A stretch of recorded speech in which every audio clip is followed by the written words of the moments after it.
Okay. चलिए सब बड़े तैयार हो जाइए आज के वचन को सीखने के लिए। तो जितने भी यहाँ पे सुन रहे हैं मौजूद हैं, तो मैं आप सभी को प्रभु यीशु के नाम से आप सभी का बहुत बहुत स्वागत करता हूँ और खरी शिक्षा की दुनिया में आप सबका स्वागत है। मैं राम आशीष मसीह आप सभी का फिर से स्वागत करता हूँ। प्रभु का धन्यवाद देते हैं कि आप सबके बीच में हमें फिर मौका दिया, इसके लिए सारा आदर महिमा हम प्रभु को देते हैं। तो सभी लोग पिता परमेश्वर के लिए, प्रभु यीशु मसीह के लिए और पवित्र आत्मा के लिए जोरदार ताली से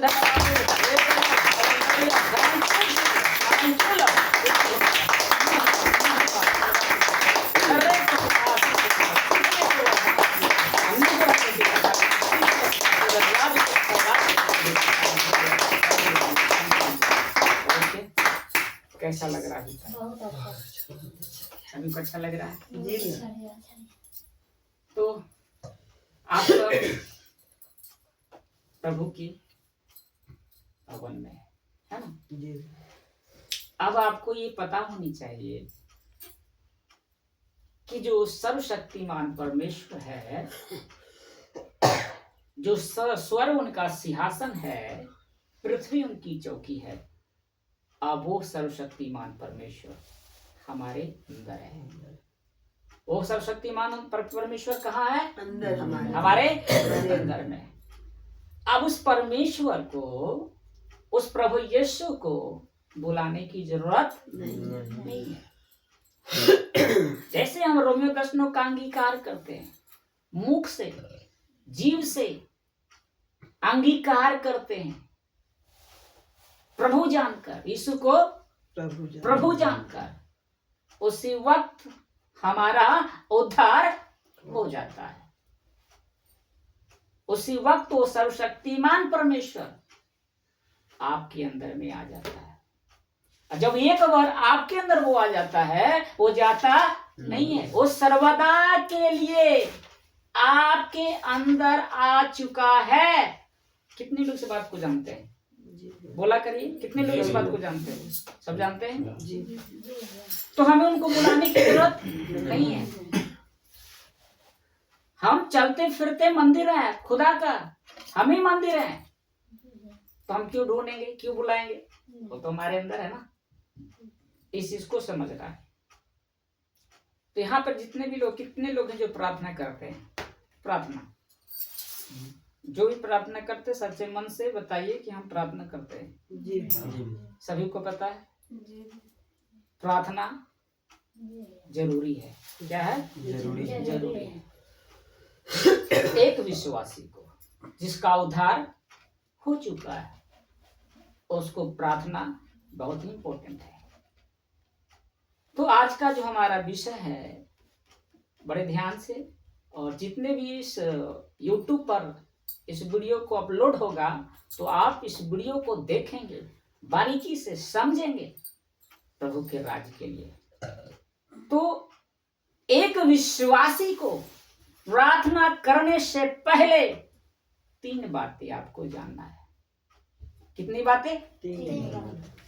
अगर आप प्रार्थना करने वाले व्यक्ति हैं, तो आपको प्रार्थना करने से पहले हमें 3 बातें, ज्यादा नहीं, 3 ही बातें जानना बहुत जरूरी है। किसी को गाड़ी सीखना होता है तो उस चालक क्या बोलता है, कोई इन बातों पर आपको ध्यान देना होगा। हेलो, बताइए, देता कि नहीं देता? चाहे कहीं भी जाइए, कोई भी ट्रेनिंग में जाइए, तो आपको बातें बताएगा कि आपको ये फॉलो करना है, कहना है ना। तो प्रार्थना भी करने से पहले ये फॉलो करना ही होगा। अगर आप नहीं करते हैं, प्रार्थना का कोई वैल्यू नहीं है, प्रार्थना का उत्तर आपको नहीं मिलेगा। उसके लिए हमें ये 3 बातें इंपॉर्टेंट है, आपके जीवन से ये संबंधित है, ये बातें आपको जानना ही है। तो कितने लोग जानना चाहते हैं? सभी लोग जानना चाहते हैं। सब उत्साहित हैं? जी भैया। इंकरेजिंग में है, बढ़ रहे हैं? जी भैया। हाँ, तो सबसे पहला है परमेश्वर के पास तुम कैसे आते हो? परमेश्वर के पास आप कैसे आते हैं? समझ में आ रही है? मैं फिर से रिपीट कर देता हूं। पहला जो बातें हैं वो है परमेश्वर के पास आप कैसे आते हैं। कम क्लीन बिफोर गॉड। परमेश्वर से पहले आप कैसे आते हैं, ये बहुत इंपॉर्टेंट है हमारे जीवन में। एक प्रार्थना करने वाले व्यक्ति को ये जानना इंपॉर्टेंट है। 3 बातें में से पहला बहुत इंपॉर्टेंट है जो मैं बता रहा हूं, जो है परमेश्वर के पास आप कैसे आते हैं। कम क्लीन बिफोर गॉड।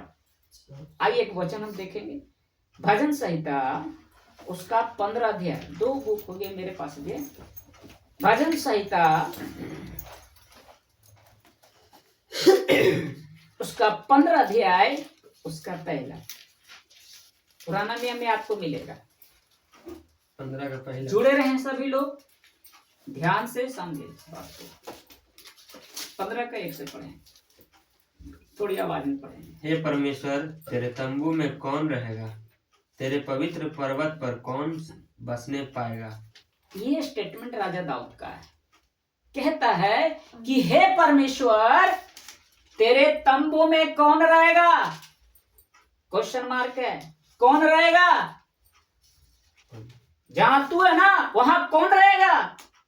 आगे लिखा है कि तेरे पवित्र पर्वत पर कौन बसने पाएगा। पवित्र पर्वत, आपको आप यहां तक जानते होंगे कि प्रभु परमेश्वर का जो सिंहासन स्वर्ग में है, स्वर्ग में वो रहते हैं, लेकिन वो स्वर्ग में नहीं रहते। हमारा भी जानते थे कि परमेश्वर स्वर्ग में है, लेकिन पता है स्वर्ग से भी ऊपर है। स्वर्ग से भी ऊपर है।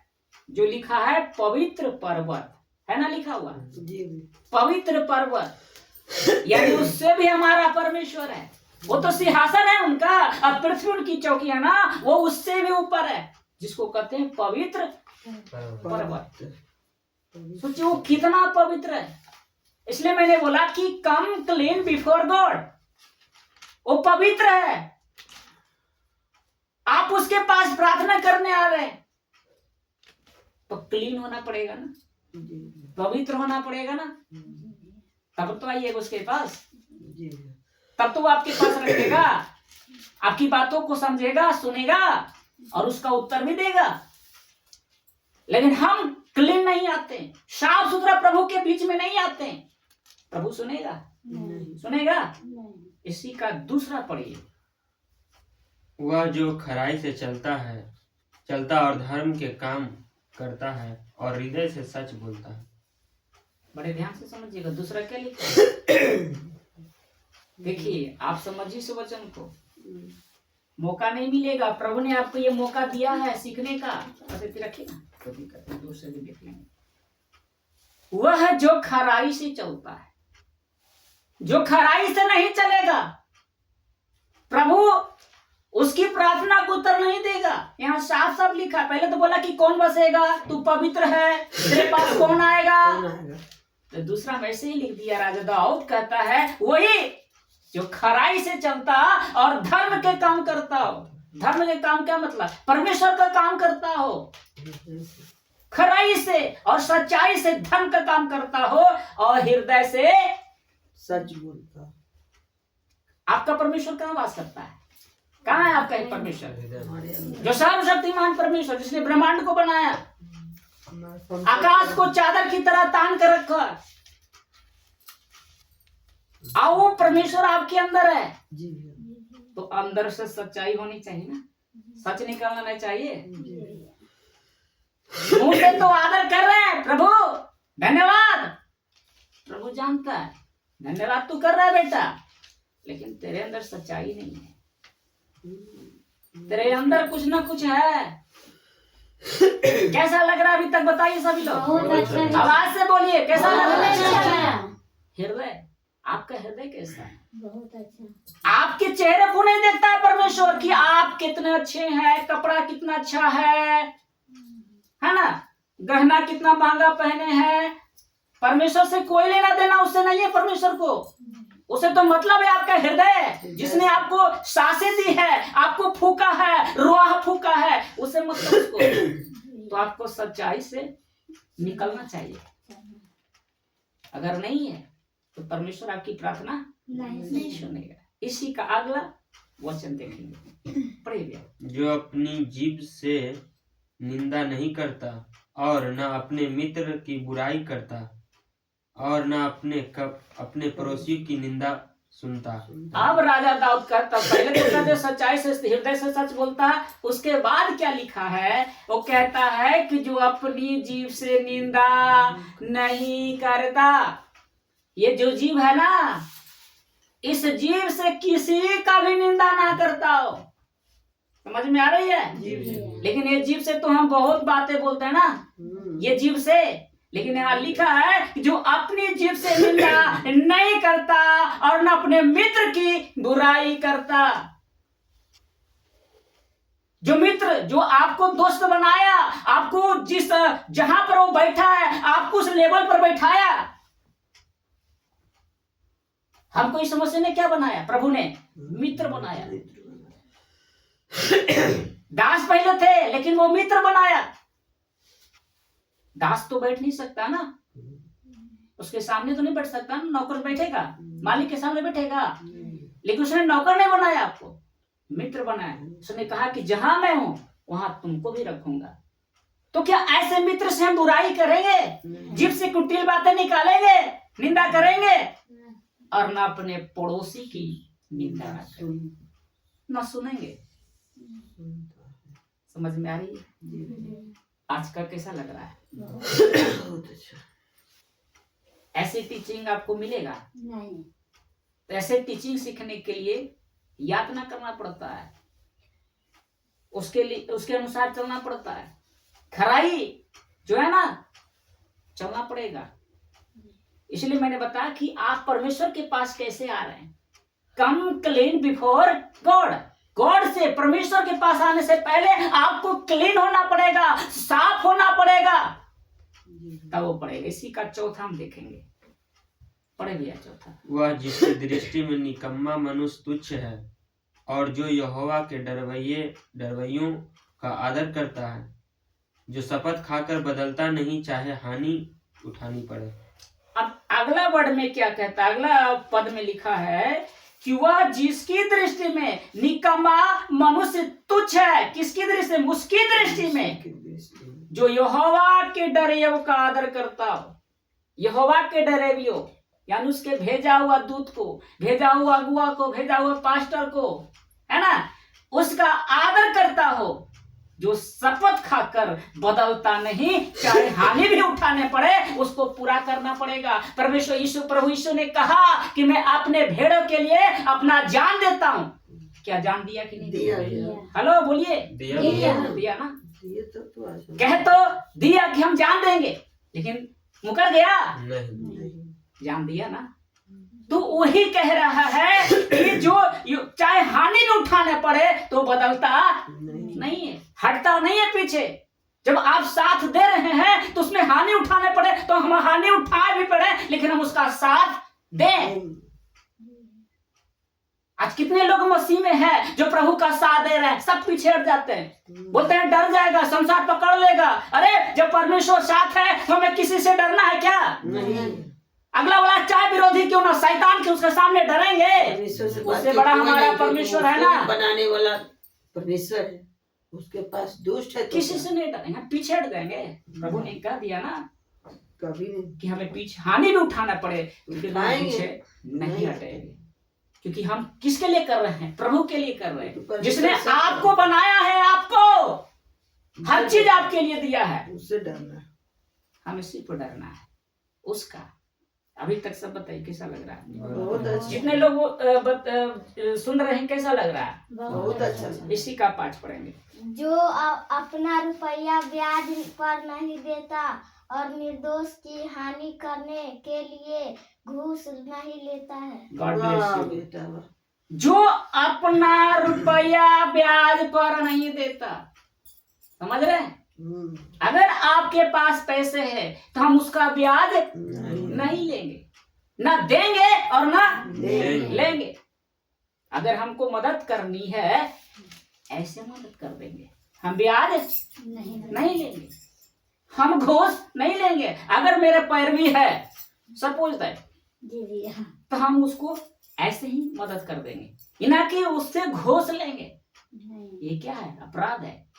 इसलिए प्रभु को आने से पहले कम क्लीन बिफोर गॉड, आपको क्लीन होना पड़ेगा, ये सारी चीजें हटाना पड़ेगा, तब आइए प्रभु के पास, तब आइए। और पढ़िए पहला यूहन्ना, नया नियम, ये तो पुराना नियम में देख लिए, नया नियम निकालेंगे। पहला यूहन्ना 3 अध्याय। इसमें 5 मिनट चुचुला और था पीछे, जो कोई ऐसा चाल चलना। अच्छा वो तो चलिए आगे पढ़िए। पहला यूहन्ना 3 अध्याय निकालिए बेटी। पहला यूहन्ना 3 अध्याय 21-22।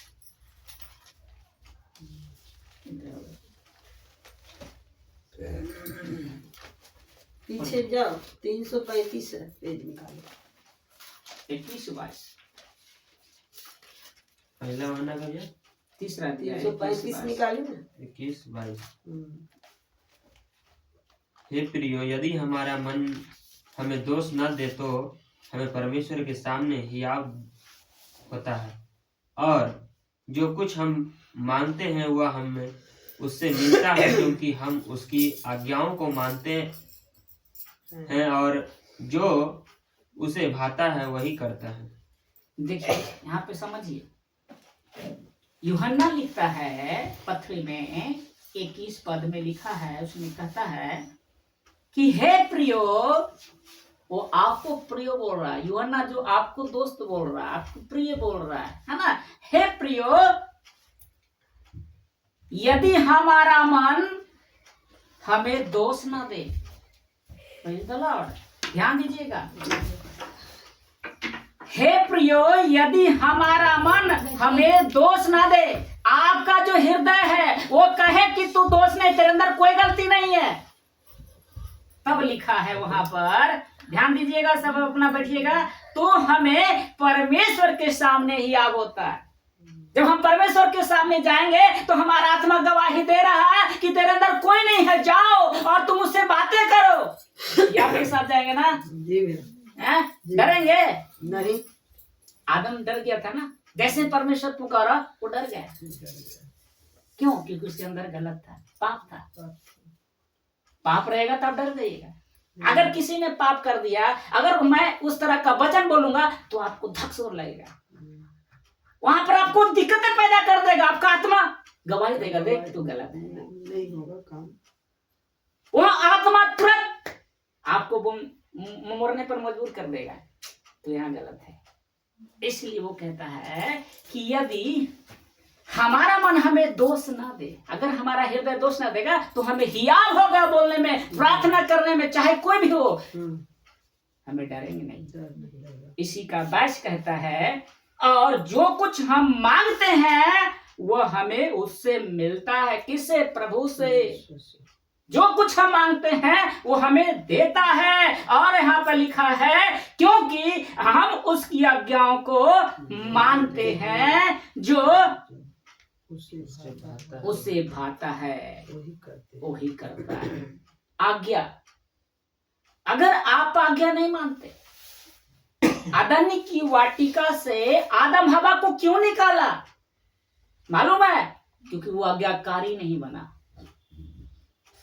परमेश्वर सब कुछ बर्दाश्त कर सकता है, पर वो पाप बर्दाश्त नहीं कर सकता। आपसे प्रेम करता है, आदम हवा से प्रेम किया तब तो उसे अदन की वाटिका दिया, सब कुछ दिया अधिकार पे। प्रेम नहीं करता तो देता नहीं। लेकिन वो कैसे रह सकता है? उसके अंदर पाप, उसने पाप किया है, परमेश्वर अपने पास नहीं रख सकता है। इसलिए उसने कहा कि बेटा तुझे निकलना होगा, अदन की वाटिका से जाना होगा। निकाल दिया। क्या परमेश्वर निकाल देगा? ऐसे ही निकाल देगा? बिना पाप करे तो नहीं निकाल दिया ना, गलती किया निकाल दिया, नहीं रख सकता है। चारा नहीं वो आपको अपने पास नहीं रख सकता है। वही उसी को रखेगा जो पवित्र है, जो उसकी आज्ञा को मानता है। जी पहले आदम तो निकम्मा ठहरा, लेकिन जैसे ही दूसरा आदम आया, आज्ञाकारी बना, उसे सबको फिर अधिकार दे दिया। जी भैया, दिया ना, स्वर्ग और धरती का अधिकार नहीं। प्रभु यीशु को स्वर्ग का अधिकार दिया ना सब चीज, जी। क्योंकि वो अधिकारी बना, उसकी आज्ञा पर चला। लेकिन वो पहले आदम ने उसकी आज्ञा पर नहीं चला। और बहुत दुख भी उठाए, तब तो मिला ना, हम लोग को भी दुख उठाना पड़ा। आगे इम्पोर्टेंट है ना। कैसा लग रहा है अभी तक? जल्दी बताइए, कैसा लग रहा है? फिर से बोलेंगे। चाहते हैं कि प्रभु में और ऐसी शिक्षा मिले, जुड़े रहे हमारे से, परमेश्वर से, क्योंकि हम भी जुड़े रहते हैं। परमेश्वर से याकूब की पत्री निकालेंगे, उसका 4 अध्याय। 320 याकूब की पत्री 320 निकाल। हाँ, 3रा अध्याय, तीसरा अध्याय नहीं 4 अध्याय है। 4 अध्याय 1 से 3 पढ़ेंगे, तक। 1 से पढ़िए चलिए। तुम में लड़ाइयाँ और झगड़े कहाँ से आ गए? क्या उन सुख विलासों से नहीं जो तुम्हारे अंगों में लड़ते भिड़ते हैं? तुम लालसा रखते हो और तुम्हें मिलता नहीं, क्यों? इसलिए तुम हत्या करते हो। तुम डाह करते हो और कुछ प्राप्त नहीं कर पाते। जो तुम झगड़ते और लड़ते हो, तुम्हें इसलिए नहीं मिलता कि मांगते नहीं। तुम मांगते हो और पाते नहीं, इसलिए कि बुरी इच्छा से मांगते हो, ताकि अपने भोग विलास में उड़ा दें। आप बड़े ध्यान दीजिएगा। याकूब की पत्री में पौलुस कह रहा है, याकूब के द्वारा संदेश दे रहा है। वो कहता है कि तुम में लड़ाई झगड़े कहाँ से आ गए? आज ये लड़ाइयाँ जो मसीह में हो रहा है, कहाँ से आ गया? समझ में आ रही है? कहाँ से आ गए? क्या उन सुख विलासों से नहीं? आज लड़ाइयाँ क्यों हो रहा है? सुख के लिए, कि मुझे सुख मिले। एक मसीह दूसरे मसीह की बुराई क्यों कर रहा है? क्योंकि सब कुछ मुझे मिले, मैं आनंद से रहूं। तो लड़ाई इसी के लिए पैदा हो गया। आज लड़ाइयाँ कैसे हो रहा है? सुख के लिए ना, कि हम अच्छा से जिए, अच्छा से खाएं पिए रहें, मस्ती मौज करें। इसी कारण लड़ाइया हो गया ना। एक भाई दूसरे भाई की लड़ाई क्यों कर रहा है? उसी के लिए ना, उसका जमीन रहेगा तो हम आराम से खाएंगे पिएंगे। सुख विलासी ना है लड़ाई। इसलिए कहते कहां से आ गया भाई ये लड़ाई? कहां से आया? उन सुख विलासों से नहीं, उन सुख विलासों से नहीं जो तुम्हारे अंगों में लड़ते भिड़ते हैं। और दूसरा कहता है तुम लालसा रखते हो, यानी लालच रखते हो, हर समय कुछ ना कुछ में लालच रखते हो और तुम्हें मिलता नहीं, इसलिए तुम हत्या करते हो, तुम डाह करते हो और जो कुछ प्राप्त नहीं कर पाते तो तुम्हें झगड़े लगते हो। जब हमें नहीं मिलता है तो बोलते हैं तेरे कारण नहीं मिला। लड़ाइयां उत्पन्न, पति पत्नी में लड़ाइयां शुरू, पड़ोसी से लड़ाइयां शुरू, कि तुमने कह दिया जिस कारण नहीं मिला, शुरू हो गया। और इसी का 3रा में साफ साफ लिखा है, तुम मांगते हो और पाते नहीं। आप परमेश्वर के पास तो जा रहे हैं, प्रार्थना तो कर रहे हैं, लेकिन वो क्यों नहीं सुनता, क्यों नहीं देता?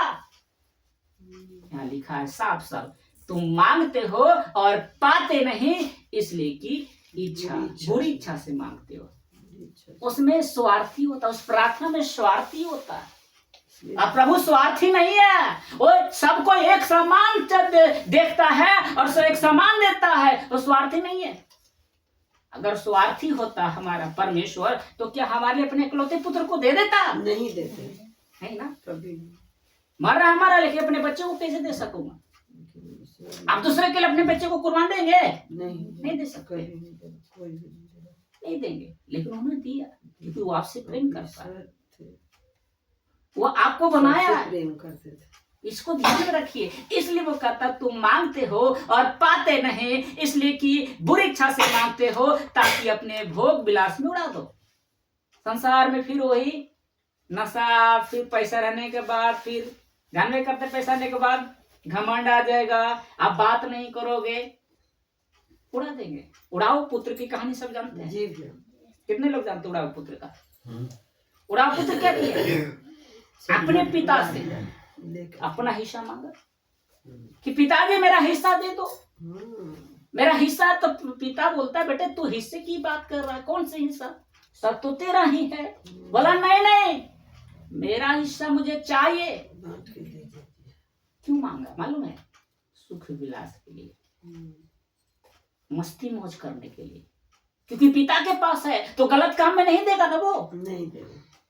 पिता के पास सब कुछ है, हमारे खुदा के पास सब कुछ है, क्यों नहीं देता? मालूम है कि अगर मैं इसे दे दूंगा तो ये बिगड़ जाएगा, बिगड़ जाएगा। ये मुझसे दूर चला जाएगा, फिर मेरे पास दोबारा नहीं आएगा, संसार में चला जाएगा। इसलिए वो नहीं देता। पिता बोल रहा था कि हिस्सा कौन से हिस्से बात ही कर रहा है, लेकिन उसने कहा कि मेरा हिस्सा दे दो। और हिस्सा लिया, बेच बांट कर कहां चला गया? दूसरे देश में, उड़ाने के लिए। बेसियाओं के साथ, यार दोस्तों के साथ, शराबियों में सारा पैसा खत्म कर दिया। आज हम और आप परमेश्वर से ही मांग रहे हैं, इसलिए वो देता नहीं है, क्योंकि तू बुरी इच्छा से मांग रहा है। अगर आप परमेश्वर के राज के लिए मांगो ना, परमेश्वर के कामों के लिए मांगोगे ना, परमेश्वर इनकार नहीं करे। उसे मालूम है कि ये जब ही मांग रहा है मेरे ही कामों के लिए मांग रहा है, मेरे ही राज को बढ़ाने के लिए मांग रहा है। समझ में आ रहा है? कैसा लग रहा है? समझ में आ रही है तो सभी लोग बोला करिए हाँ कि ना।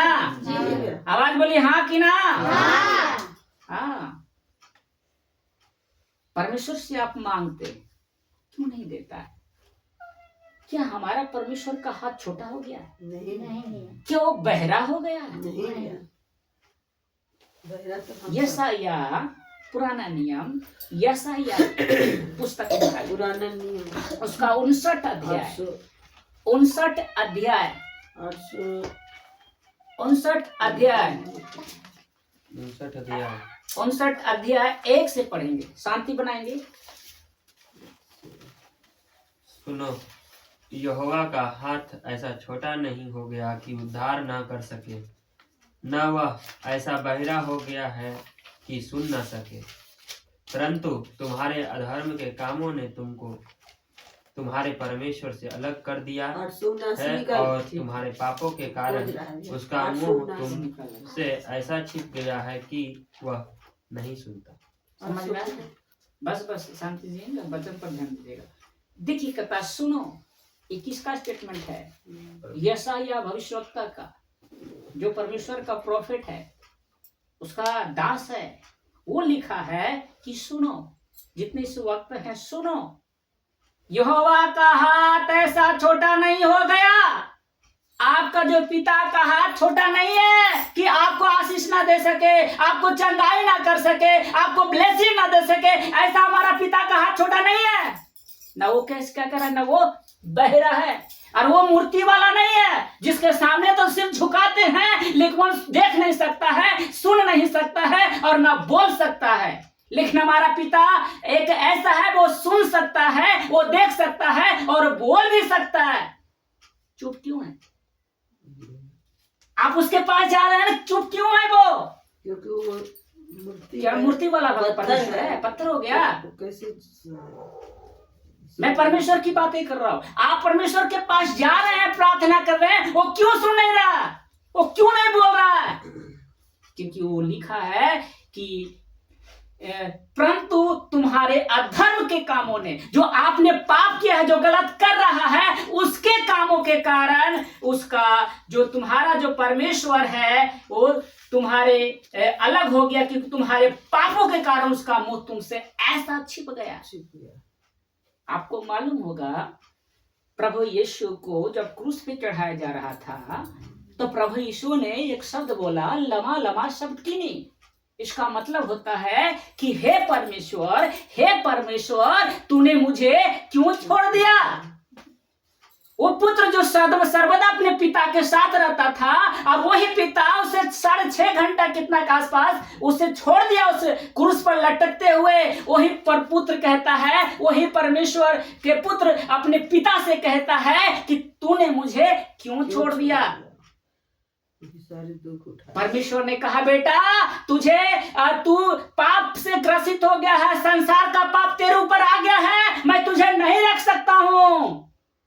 मैं अपने पास पास तुझे नहीं रख सकता क्योंकि मैं पवित्र हूं। प्रेम तो करता हूं लेकिन ऊपर से पवित्र भी हूं। प्रेम करता है हर एक से, चाहे वो पापी क्यों ना हो, उससे भी वो प्रेम करता है, लेकिन वो आपके पास से आने नहीं देगा, वो आपके पास नहीं रहेगा, क्योंकि आप पवित्र नहीं है, आप पवित्र हैं, पापी हैं। कैसे आएगा? कैसे आएगा? बताइए कैसे आएगा? तुम्हें ऐसा छिप गया है कि वो नहीं सुनता, वो नहीं सुनता। इसी का तीसरा पढ़िए, समझिए। तीसरा पढ़ो, 59 के पढ़ो। एक दूसरे को मत देखा करिए, जो समझता पढ़िए। क्योंकि तुम्हारे हाथ हत्या से और तुम्हारी अंगुलियां अधर्म के मार्गों से, कर्मों से अपवित्र हो गई है। तुम्हारे मुंह से तो झूठ और तुम्हारी जीभ से कुटिल बातें निकलती है। क्यों छिप गया? क्यों नहीं उत्तर दे रहा? क्योंकि वो जानता कि तेरा तू जो है ना, तू तू झूठा है, तू अपवित्र है, तू गंदा है, इसीलिए वो छिप जाता है। इसीलिए मैंने कहा कि आप परमेश्वर के पास कैसे जाते हैं? कम क्लीन बिफोर गॉड। आपको परमेश्वर से जाने से पहले ये भी चीज को देखना होगा कि हम जा तो रहे हैं, क्या हम पवित्र हैं, क्या हम उस लायक हैं। अगर नहीं है तो पहले साफ होइए, सुथरा बनिए, जो गलत की उसको निकालिए, स्वीकार कीजिए।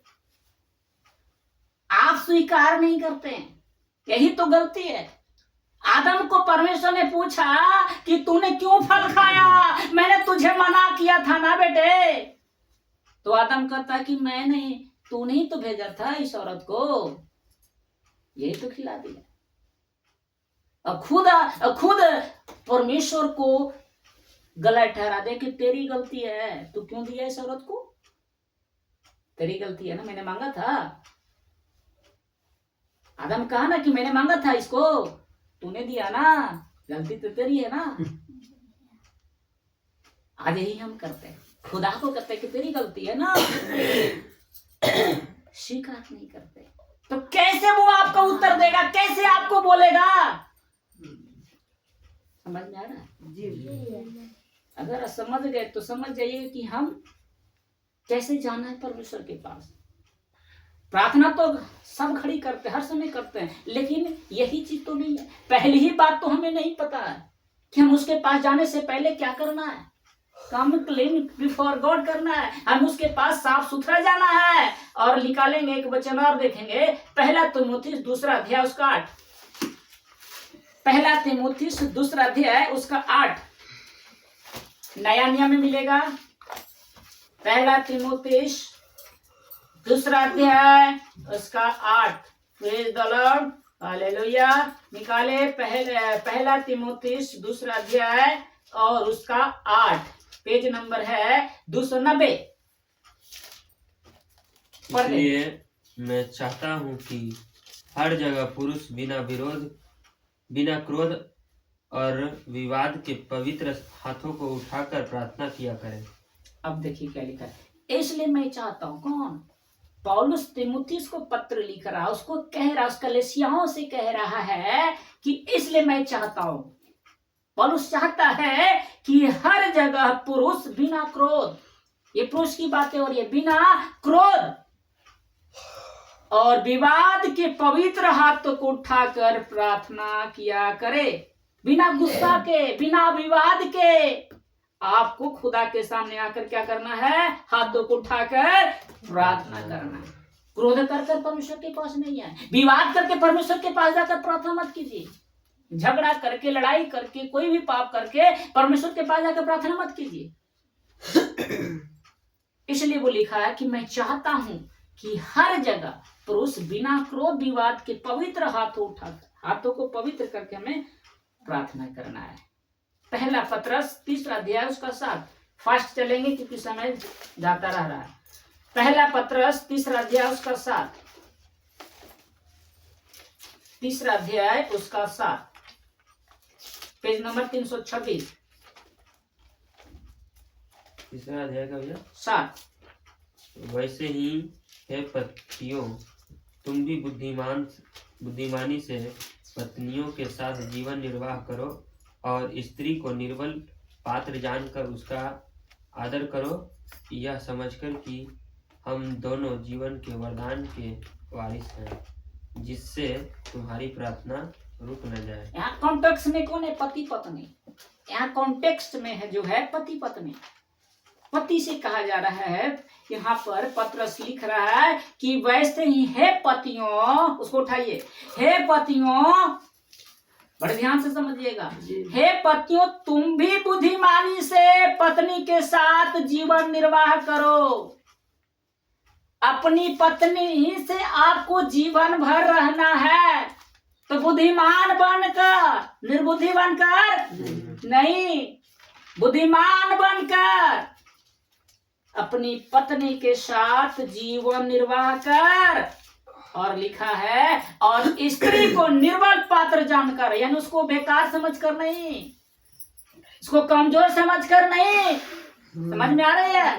क्योंकि वो कमजोर नहीं है। मैंने आप लोग को बताया था कि वो स्त्री नहीं है, वो आदम है, वो पुरुष ही है।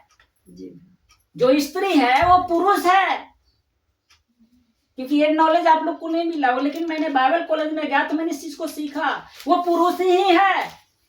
इसलिए स्वर्ग में स्त्री नहीं रहेगी, सब पुरुष रहेगा। आदम दो नहीं है, एक ही तन का है। परमेश्वर ने बोला कि दो नहीं, एक ही तन का है। क्यों कहा एक ही तन का? आदम एक ही है, दो नहीं है। समझ में आ रही है? तो यहाँ पर परमेश्वर कह रहा है कि स्त्री को निर्बल पात्र जानकर उसका आदर करो, क्योंकि वो आप ही है, आप ही का अंश है। समझ में आ रही है ना? उसका आदर करो, यह समझकर कि हम दोनों जीवन के वरदान के वारिस हैं, जिससे तुम्हारी प्रार्थना रुक न जाए। ये कॉन्टेक्स्ट में पति पत्नी है। आज ही तो प्रार्थना नहीं रुक रही है ना? पति पत्नी एक ही नहीं है। पति पत्नी का आदर नहीं करता है, न पति नहीं पति का आदर करता है, इसलिए प्रार्थना रुक रही है ना। तो आपको परमेश्वर से प्रार्थना करने से पहले ये चीज तो करना है, यही तो नहीं है। तो प्रार्थना करने से क्या फायदा होगा? बताइए, होगा? तो हमें पति पत्नी को एक होना पड़ेगा। जैसा भी उसको रखो, अपने पास रखो, दूर मत करो। जैसा भी है, निर्बुद्धि है, मानता हूं गलत है, जो है लड़ता है, कोई बात नहीं, लेकिन प्रभु ने कहा उसको बुद्धिमानी से संभालो, बुद्धिमान बनकर। क्यों कहा? मैं आपके बीच में, मैं भी एक पति हूँ, है ना? मेरी भी पत्नी है, तो मैं अपनी पत्नी को पास रख रहा हूँ कि नहीं रख रहा हूँ? चाहे कितना भी मुझे बोलती है, मुझे कितना भी गलत समझती है, लेकिन उसके पास रख रहा है। आप लोग को मालूम है कि नहीं मालूम है? हम प्रभु में हम विश्वासी उतना नहीं करते हैं ना, फिर उसको पास रख रहे हैं, क्योंकि परमेश्वर ने कहा बुद्धिमानी से लिखा है ना यहाँ पे कि तुम भी बुद्धिमानी से पत्नियों के साथ जीवन निर्वाह करो। शैतान तो चाहता है कि तू हट जा, अलग कर दे, लेकिन उसको जीवन निर्वाह करो और स्त्री को निर्बल पात्र जानकर उसका आदर करो। आदर करो, अपनी पत्नी का आदर करना है।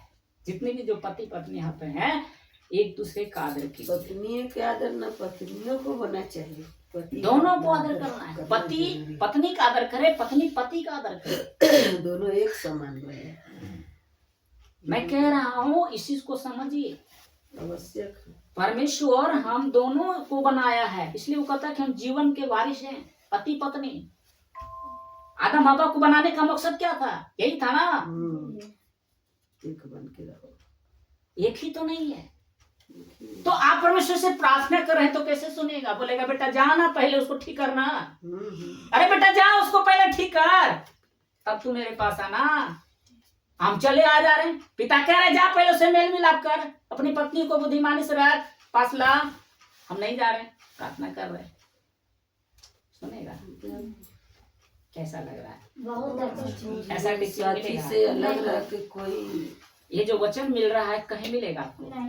चल जाओ पढ़। आप कहाँ आगे माला है? खरी शिक्षा में। क्यों बोला कि खरी शिक्षा की दुनिया में आपका स्वागत है? मैं कहाँ कहाँ से अलग करके मैं स्थायी हो गया, अब मुझे यहाँ से दूर नहीं जाना।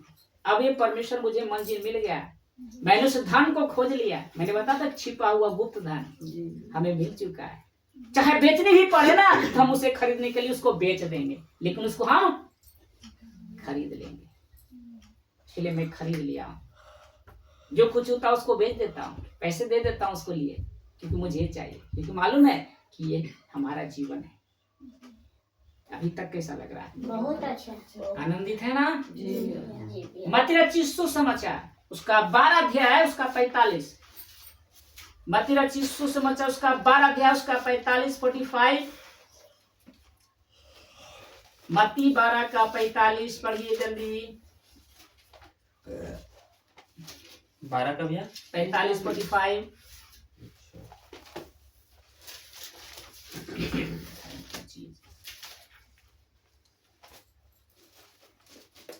पेज नंबर आपको है 20। तब वह जाकर अपने से और बुरी 7 आत्माओं को अपने साथ ले आती है, और वे उसमें बैठकर वहाँ वास करती है, और उस मनुष्य की पिछली दशा पहले से भी बुरी हो जाती है। इस युग के बुरे लोग की दशा भी ऐसी ही होगी। आप समझ में आ रहा है कि जब आप पिता को ग्रहण करते हैं, है ना, उस वक्त परमेश्वर आपके अंदर आता है, तो शैतान आपके अंदर से क्या होता है, आपके जीवन से निकल जाता है, हट जाता है, ठीक है ना। लेकिन जब आप वचन न रहने से, आपके अंदर पेड़ फल न लगने से, वो दोबारा क्या करता है, 7 आत्माओं को पीछे पीछे लेकर आता है। जो आपके अंदर शैतान था, जो दुष्ट आत्मा था ना, वो क्या करता है कि जब आप परमेश्वर के अंदर बुलाते हैं तो वो उसको बाहर आना पड़ता है। जब बाहर आना पड़ता है उसी समय घात लगा रखता है, तो क्यों भगाया, वो बार बार आपको देखने के लिए आता है। जब देखता है कि वो आपका हृदय पहले से भी बढ़िया है, तो वो कहता है दुष्ट आत्माओं से, दोस्तों से कहता है कि दोस्त मैं जहाँ रहा हूँ वहां बहुत अच्छा से रहा हूँ, कई साल, चल तू भी लेके चल। तो 7 आत्माएं आपके जीवन में आता है, और बाइबल कहती है कि उसकी दशा पहले से भी बेकार हो जाती है। क्यों? आपके अंदर वचन न रहने से, फल न लगने से। इसका मतलब क्या है कि हमें हमारे अंदर वो फल आनी चाहिए। वचन होगा, अगर नहीं है तो 7 आत्मा आपके अंदर लेके आएगा, तो आपका जीवन तो बर्बाद हो गया ना। तो बहुत लोग को सुने होंगे कि मसीह में आने के बाद कोई फायदा होले, कहाँ ठीक हो लिए, और तो दिक्कत हो गए। पहले ठीक ठाक खालिए संसार में, मूर्ति पूजा करते थे, गाली देते थे, झूठ बोलते थे, उससे बढ़िया थे, लेकिन इसमें आने के बाद तो दिक्कत हो गया। इसका मतलब क्या है कि 7 आत्मा उसके जीवन में और काम कर रहा है, बहुत आनंद मिल रहा है, और काम कर रहा है। समझ में आया है? अभी तो मैं बताया एक, दूसरा क्योंकि समय नहीं है तो और वचन था बहुत, लेकिन पढ़ने का मौका नहीं है। दूसरा है परमेश्वर की इच्छा को जानना, ठीक है ना। एक विश्वासी को प्रार्थना करने से पहले जो दूसरी बात है वो है कि परमेश्वर की इच्छा को जाने। आपको जानना होगा कि परमेश्वर की इच्छा क्या है, परमेश्वर ने मुझे क्यों चुना है, परमेश्वर ने मुझे लोगों से अलग क्यों किया है। इसकी इच्छा को आपको जानना होगा कि प्रभु ने मुझे ही क्यों चुना, मुझे ही क्यों बुलाया है। इस बात को हमें समझना होगा। समझ में आ रही है? अपनी इच्छा नहीं देखना है, परमेश्वर की इच्छा देखना, कि कोई बुलाने वाला कौन है, वो बुलाया ना, तो उसका इच्छा को जानना होगा ना। अब हम दीदी के यहाँ पास आएंगे तो इसकी इच्छा को जानेंगे ना कि इनकी इच्छा बुलाने का मकसद क्या है दीदी। तो बोले भैया इस तरह से काम है, मकसद ही नहीं जानेंगे तो बेकार हो गया ना। तो दूसरा जो बातें हैं वो है परमेश्वर की इच्छा को जाने। लिखा है इंग्लिश में understanding the will of God, understanding the will of God. पहला यूहन्ना एक वचन पढ़ेंगे 5 का 14। पहला यूहन्ना 5:14, क्योंकि हमें तीसरा भी बातें पर चलना है। पहला यूहन्ना 5:14। Praise the Lord. तब एक बार बोले हालेलुया। पहला यूहन्ना 5:14। जल्दी जल्दी, पेज नंबर है 337, 5:14, 337, 337। 5:14।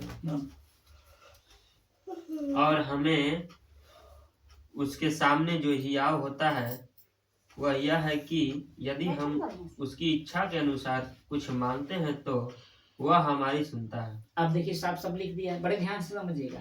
5:14 में साफ सब लिखा है कि और हमें उसके सामने जो हियाव होता है वह यह है कि यदि हम उसकी इच्छा के अनुसार कुछ मांगे हैं तो हमारी सुनता है। हम प्रभु की इच्छा के लिए मांगेंगे तो प्रभु सुनेगा और कहेगा। देखो हिला रहा है, वहां से स्टार्ट होगा। ठीक है बैठो, खाली साटना नहीं, बस और दीदी सर जाइए। उसकी इच्छा से मांगे तो वो सुनता है। परमेश्वर की इच्छा, अगर आप जिस चीज को मांग रहे हैं अगर उसकी इच्छा है तो आपको इनकार नहीं करेगा। सपोज दैट, उदाहरण के तौर पर मैं बताना चाहता हूं कि अगर आपका बच्चा आपकी इच्छा के अनुसार मांगेगा तो क्या उसे इनकार करिएगा? वो मांगेगा, लगेगा कि नहीं ये सही मांग रहा है, इसके लिए जरूरत है, तो आप इनकार करेंगे? कहेंगे बेटा मैं तुझे नहीं दूंगा। अगर नहीं भी रहेगा फिर भी कहूंगा बेटा मैं तुझे लाकर दूंगा, क्योंकि आपको मालूम है कि मेरी इच्छा के अनुसार मांग रहा है। तो हमें इच्छा तो जानना है, प्रभु से पूछना है ना, प्रभु कि तू मुझे चुना है तो तेरी इच्छा क्या है, मैं क्या करूं? तो हम क्या करते हैं? प्रभु मेरी इच्छा पूरा कर देना, तब तो जानूंगा ना तुझे। अपनी इच्छा मांगते हैं इसलिए तो नहीं मिलता है, लेकिन हम उसकी इच्छा के अनुसार मांगते हैं तो क्या कहता है वचन में? मिलता है। लिखा है ना, मिलता है। मत्ती 8:21। क्योंकि तीसरा भी हमें पढ़ना है ना, क्योंकि समय भी हो गया। मत्ती 8:21। एक और चेले ने उससे कहा, हे प्रभु मुझे पहले जाने दे कि अपने पिता को गाड़ दूं। अब देखिए 8:21 में लिखा है कि एक और चेले ने उससे कहा, किसे कहा? प्रभु यीशु से, कि हे प्रभु मुझे पहले जाने दे कि अपने पिता को गाड़ दूं। प्रभु यीशु ने कहा कि जो मेरे पीछे आना चाहते आ जाए। तो चेला कहता है कि पहले मैं अपने पिता को गाड़ देता हूं, तब मैं आपके पीछे आता हूं। तब प्रभु ने कहा कि बेटे मुर्दे को मुर्दा गाड़ने दो, उसका काम है करने दो, तुम्हारा काम है जो करो। प्रभु के पीछे जाने से पहले जब प्रभु कहता है कि मेरे पीछे चल, तो हम कहते हैं प्रभु थोड़ा सा इधर आने दीजिए ना, थोड़ा सा संसार भी देख लेते हैं, थोड़ा सा काम ही देख लेते। चलूंगा ना पिता, चलूंगा ना। हेलो बोलिए, पहले अपना काम कर लेना पिताजी, तब आपके पीछे चलूंगा ना। पहले कमा कर दीजिए ना। जब परमेश्वर की महिमा करने आते ना, पहले ये काम हो जाए तो मैं आऊंगा। प्रभु कहता है बेटा उसको करने दे, तू करना। यही तो कर रहा है, उसकी इच्छा तो हम नहीं जान रहे। सबसे बड़ा है उसकी इच्छा क्या है, आपको क्यों चुना है। आप इस बात को अकेले में बैठकर सोचिए कि प्रभु ही मुझे क्यों चुना, ये जिम्मेदारी क्यों दिया। मेरे पास जिम्मेदारी है ना मेरे भाई मेरी बहन, जिम्मेदारी है तो मैं आता हूँ छोड़ के, सब चीज छोड़कर, बच्चा को पत्नी को छोड़कर, सुबह में भी शाम में भी आता हूँ। क्यों छोड़कर? क्योंकि मेरी जिम्मेदारी दिया गया है, ईश्वर की जिम्मेदारी है। और हम इस जिम्मेदारी को अपने लेते नहीं है, हल्के में लेते। बोझ को समझिए कि हमारे ऊपर कितना बोझ परमेश्वर दिया। हमें बचाना है लोगों को, आपको बचाना, अपने परिवार को, अपने बेटे को बचाना है। समझिए, उसकी इच्छा को जानिए। आपको चुना है, आपको मार्ग दिखाया, उससे पूछिए प्रभु तेरी इच्छा है ना, वही करूंगा। तभी वो देगा, तभी वो देगा। इसी का मत्ती 6 पढ़िए 26-27।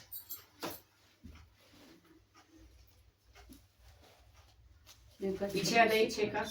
आकाश के पंछियों को देखो, वे न बोते न काटते और न खेतों में बटोरते हैं, फिर भी तुम्हारा स्वर्गीय पिता उनको खिलाता है। क्या तुम उनसे अधिक मूल्य नहीं रखते? तुम में कौन है जो चिंता करके अपनी आयु में एक घड़ी भी बढ़ा सकता है? आप मैंने पहले बताया ना कि प्रभु मेरा एक काम करने दीजिए ना, अगर मैं नहीं कमाऊंगा तो अपने बच्चे को कैसे खिलाऊंगा? तो इसीलिए मत्ती 6:26 में लिखा है ना, लिखा है साफ साफ लिखा है कि आकाश के पक्षियों को देखो। तू कह रहा है ना कि मैं ये कमा नहीं करूंगा तो कैसे मेरा घर चलेगा? तो कहता है प्रभु देखो ना रे, उस पक्षियों को देखो, लिखा है ना साफ साफ। कहता है मैं नहीं कह रहा, वचन कह रहा, ये नहीं कहे कि भाई अपने कामों के लिए बोल रहा है। लिखा है आकाश के पक्षियों को देखो, वे ना तो बोते हैं ना काटते हैं ना खत्ते में बटोरते हैं, फिर भी तुम्हारा स्वर्गीय पिता उनको खिलाता है।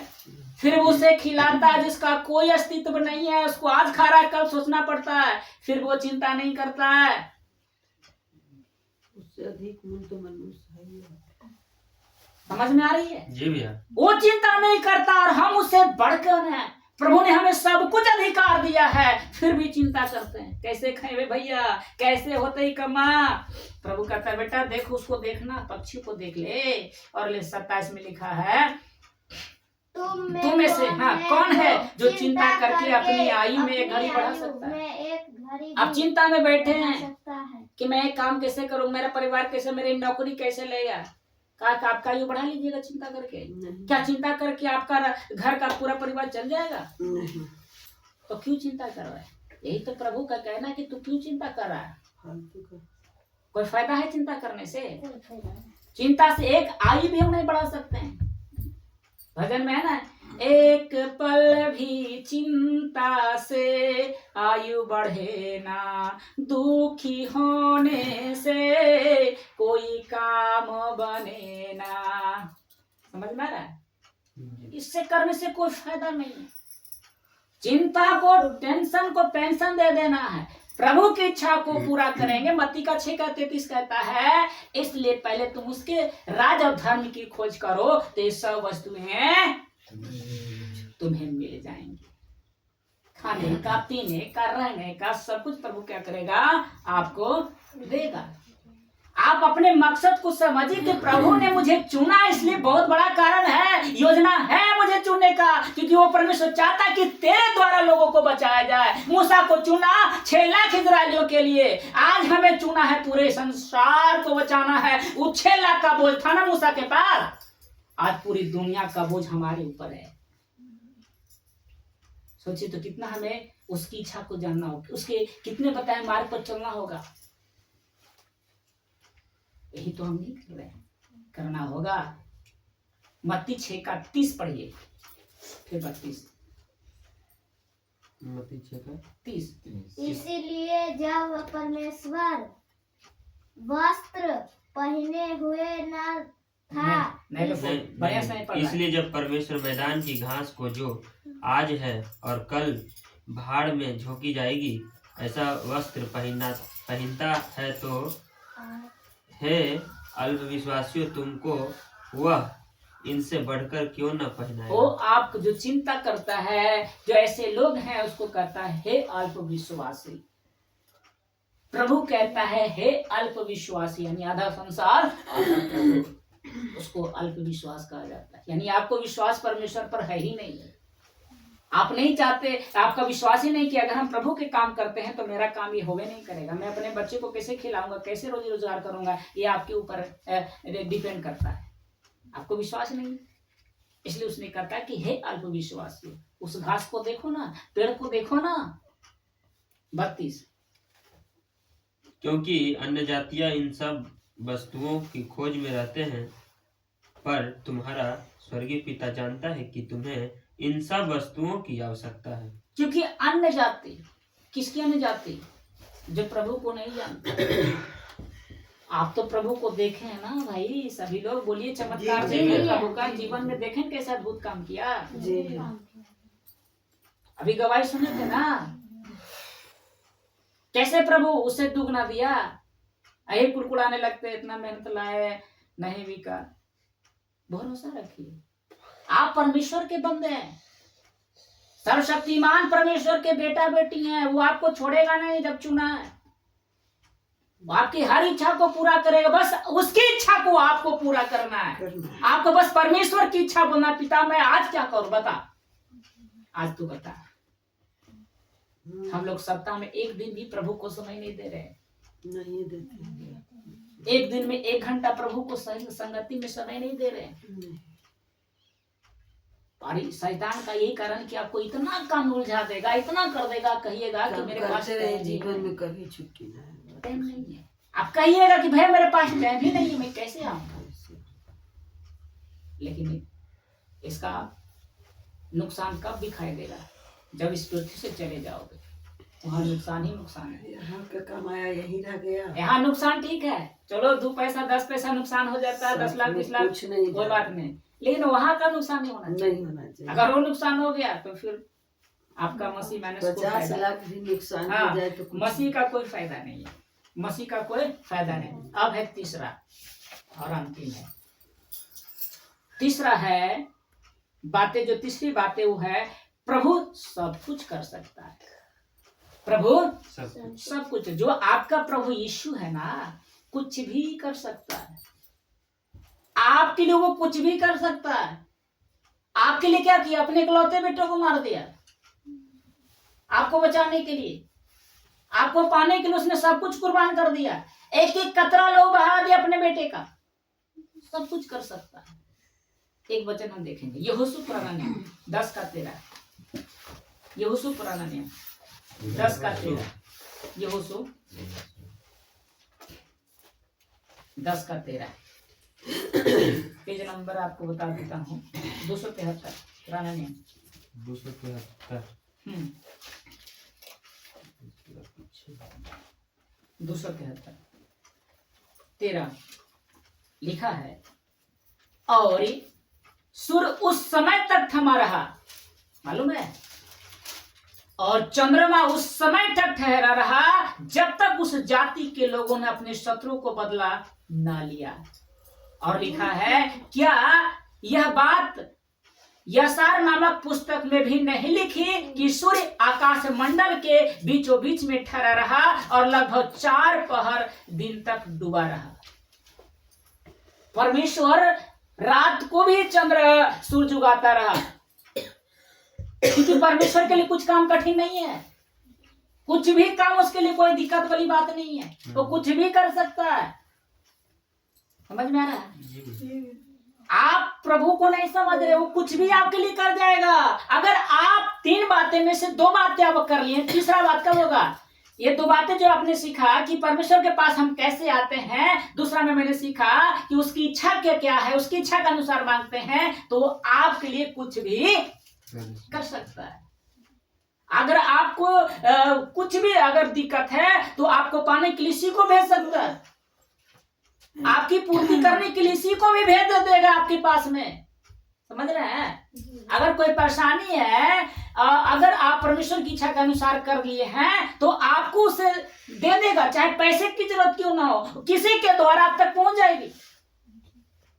जाएगी, क्योंकि परमेश्वर लिए कोई काम कठिन नहीं है।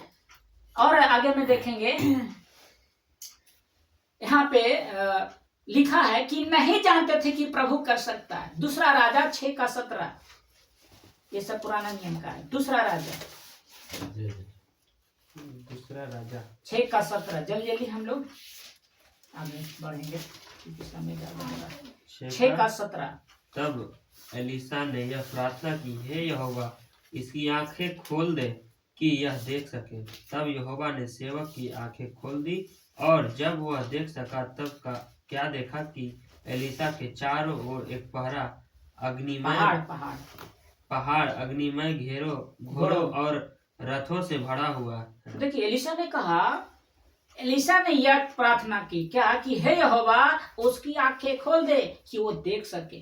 जैसे ही कहा उसकी आंखें खुल गई। समझ में आ रहा है? 38 साल का जो व्यक्ति था, जो पड़ा हुआ था बतसैदा जगह में जहां कुंड था, लेकिन वो नहीं जा पा रहा था। समझ में आ रही है ना? तो 38 साल व्यक्ति नहीं जानता था कि मैं चंगा हो सकता हूँ। 38 साल से पड़ा था, वो नहीं जानता था कि प्रभु मुझे चंगा कर सकता है। खुद आकर, खुद प्रभु स्वयं प्रकट होकर मुझे उस बीमारी से ठीक कर सकता है, उसे नहीं मालूम था। आपको मालूम नहीं कि परमेश्वर ये काम कर देगा? आपको मालूम नहीं कि मैं काम नहीं करूंगा तो मेरा परिवार कैसे चलेगा? आपको मालूम नहीं है। 38 साल को व्यक्ति को पता नहीं था, नहीं जानता था कि प्रभु ऐसा कर सकता है। 5000 जो लोग जो 5 रोटी 2 मछली से खिलाओ, नहीं जानता था कि 5 रोटी 2 मछली में क्या इतने लोगों को भोजन हो जाएगा? नहीं जानता था। मार्था और मरियम नहीं जानती थी कि मेरा भाई लाजर जो 4 दिन से मरा हुआ है वो जीवित हो सकता है, नहीं जानती थी। आज हम यही जितने भी प्रार्थना करने वाले व्यक्ति हैं, हमें यही नहीं मालूम है कि परमेश्वर मेरे लिए क्या ये कर सकता है। बाइबल कहती है वो सब कुछ कर सकता है, सब कुछ करता है।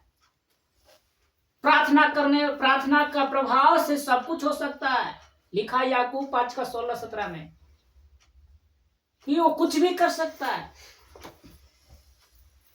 लेकिन हम समझ ही नहीं रहे कि प्रभु मेरे लिए ऐसा कर सकता है।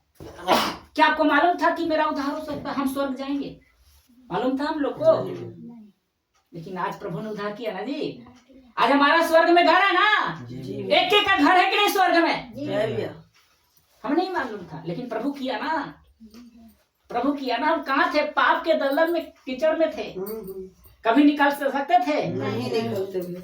लेकिन प्रभु निकालने वाला परमेश्वर है। तो परमेश्वर के लिए कुछ कठिन है मेरी बहना? कुछ है नहीं। तो आज आप लोगों ने 3 बातें सीखा कि नहीं सीखा? बताइए बताइए, जल्दी जल्दी बोलिए। सीखा नहीं कि नहीं सीखा? मैं रिपीट कर देता हूँ कि एक विश्वासी को प्रार्थना करने से पहले 3 बातें जानना बहुत जरूरी है, जिसमें से मैंने पहला बताया कि परमेश्वर के पास तुम कैसे आते हो, और दूसरा मैंने बताया कि परमेश्वर की इच्छा को जाना है, और तीसरा है कि प्रभु सब कुछ कर सकता है।